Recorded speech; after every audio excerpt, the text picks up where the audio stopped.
Good morning, sunshine. This is kind of fun.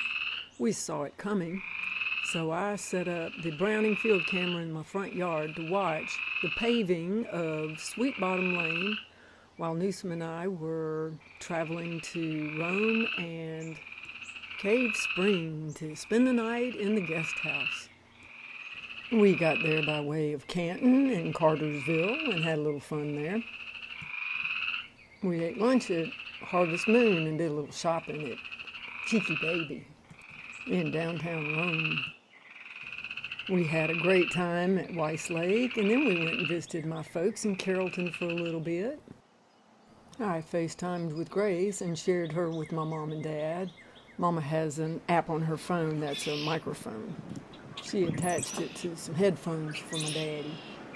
After a nice visit, we drove from Carrollton to Lawrenceville and took Grace out to eat at Universal Joint. After going to Buford and Best Buy for a new Sony camera, we came home to this. Everybody was very patient because now we have no more potholes. And the kitties experienced a little bit of freedom.